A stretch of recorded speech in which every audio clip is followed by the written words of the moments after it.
Hello, everyone, and welcome to another thrilling episode of Context. you listen. You probably you looked at the title. I know. I say this for half these videos, but you looked at the title and you probably read it. And listen, I swear, I know this stuff sounds like clickbait. I know it does, but this actually pretty much happens. Maybe a little bit of exaggeration, but yeah, it definitely happens. So look, sit back, relax, and we're going to explore how Kingpin bought New York with basically funny, it's basically monopoly money, basically just funny money, I guess is how they call it. Yeah, let's get into it. So as you would guess, this is another comic from the Electric Company verse. And sometimes in the comics, like they'll have these like extra little explanation pages. So we're gonna go over one of those for this comic here. So here we go. So it's meet the kingpin of crime in the tools of his trade. A cane that blasts, a tie pin that shoots gas, but his favorite, hand-to-hand combat. Yeah, that's right, CQC. Alright, so listen, the reason I want to bring this up, listen, I don't pretend to know a lot about Kingpin, but I don't recall like this tie pin being in his toolkit. Can you guys let me know in the comments, like does he really have a tie pin that shoots gas? Like wouldn't that knock himself out? Like I get like, for example, sometimes you'll see like Joker with like a tie pin that has like gas on it, right? That's like laughing gas, but he's immune to it. Like if Kingpin had a pin that shoot gas, would it be close enough to him that it would just knock him out too? Anyway, let me know if this was a thing maybe back in the day, because I never heard of this, except for that one meme. After all this, you still... I still want that gas, yes, and you had better deliver. So, our story begins at the Museum of Modern Art. By the way, this is actually a place in New York. I actually had to look this up. Yeah, this is actually a real museum. And right from the jump, MJ sees a statue of Spider-Man and is like, what are you doing here? I hope this is a joke by MJ, because like, MJ, come on dude, like you gotta do better than this. Like Peter has to be like, no MJ, that's just a statue. Hopefully this was a joke on her end to kind of like tease Peter, because she knew he was gonna take it seriously, because if not, this is a pretty awkward exchange. But regardless, almost immediately after they arrive, Vanessa Frisk, which is Kingpin's wife, tells everyone they have to leave right now. And when MJ protests, it's revealed that Kingpin now owns the museum. So he destroys the statue of Spider-Man and proclaims that he will crush him. Now let me pause here. There's just this random guy in the crowd who's like, who says, this fat guy is nuts. That's such an unhinged thing to say. Basically to Kingpin's face. Like, they're in the same room. I guess maybe he's not very well known in this comic verse, but that's like a very dangerous thing to say. Calling Kingpin fat guy, like he's some random guy at 7-Eleven, is just wild to me. Like that's some cojones on this guy. So MJ and Peter leave, and they notice that now the subway rides are $5 a ride. So suspecting foul play, Peter makes an excuse to leave MJ like he always does, and changes into his Spider-Man costume. And what he finds out is that Kingpin has basically bought like everything.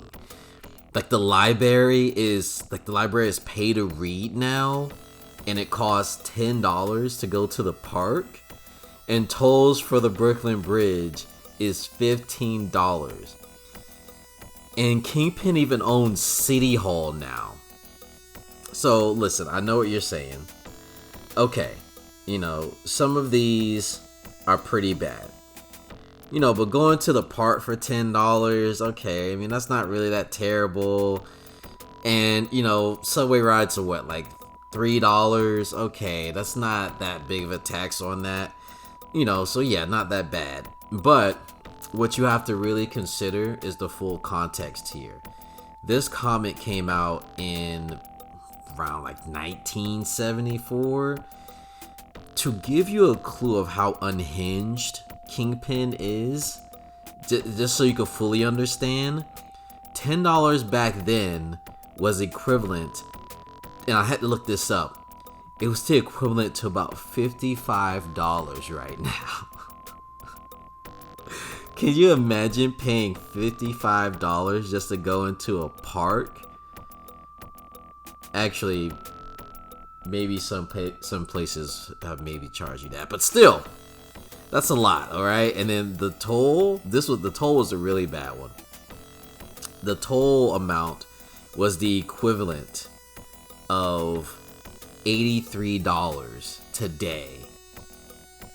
Nuts. Kingpin is 100% unhinged. Like, in this whole thing, like, is he trying to destroy, like, the economy of New York or something? Because, like, charging someone, like, $83 just to cross, like, a necessary bridge is pretty outlandish. So that's pretty crazy. But anyway, Spider-Man, thankfully, he ends up tracking him down. And, he follows him back to his place. And just for a moment, listen, can we appreciate Kingpin keeps crossing out fun for New York and putting in crime. Like, he's saying, like, oh, no, you dare come to New York and think you're having fun. You're all about crime now. So, regardless, use this tracer. Spider-Man, tracks him down, and he sees Vanessa and Kingpin. And Kingpin says that no one will ever guess that all the money he's been buying stuff with is fake. So hold on just one moment. He bought the Brooklyn Bridge and the subway system, and no one realized it was fake money that he was using to buy this stuff. Like, this is like key stuff in New York. This isn't just like, oh, he bought a candy shop or something. No, this is like essential things. Didn't he have to, like, talk to government officials or speak to the mayor or something to do this? Like, I'm no expert, but I don't think you can, like, just walk up and be like, yeah, I think I want to buy the Brooklyn Bridge. I'm pretty sure the government has to approve something like that. Maybe not. Like, let me know in the comments, but I'm pretty sure you can't just do that. You would definitely have to speak to, like, someone official to buy the Brooklyn Bridge of all places. And the fact that he did all this with fake money, like, that's kind of a feat of his own. Like, that kind of shows how good of a businessman the Kingpin actually is. So this secret panel in the wall, like, opens, and it reveals the person making all of this, all this money. And the person is Blinky. I have no idea who this is. Like, whenever you try to search Blinky from Marvel, it just comes up with this, like, alien chick or something. Dude, I don't know. I guess this guy was like a one-off, some kind of character they kind of made up just for this comic. Just run with it, all right? Anyway, he gives them more of this, what he says is funny money. I don't know why him calling this money that's so good he can use it to trick government officials as just funny money, but that's just so hilarious to me. Like, he makes it sound like it's like Monopoly money straight up. Like, oh, this is some funny money. Dude, this is like some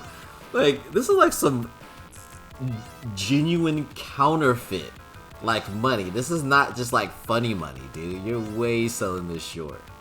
Like, the money he has here is so good, it might as well just be real money at this point. Like, you just bought the Brooklyn Bridge. Like, this, you might just consider this real money. You can just pay people with this. I also love this panel of Vanessa Frisk too, where she's thinking, we'll let you live, after saying he'll be rewarded, like that'd be his reward. And Kingpin just basically bought New York with this super kind of pretty much real money this guy is making. And the best you got for him is you won't be murdered.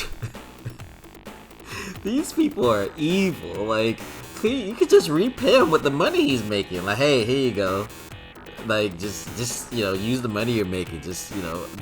Actually, why didn't this guy just make himself a millionaire? Like, why is he working for Kingpin? I don't know. So Spider-Man, he ends up taking a picture of all of them for the Bugle paper, Daily Bugle, whatever, to bust them. And at first I was confused about this because I was thinking, one day expect Kingpin to have a lot of money if he just bought New York. But I guess, since Blinky is famous or something, it would ruin Kingpin's reputation, being associated with him and having all this money.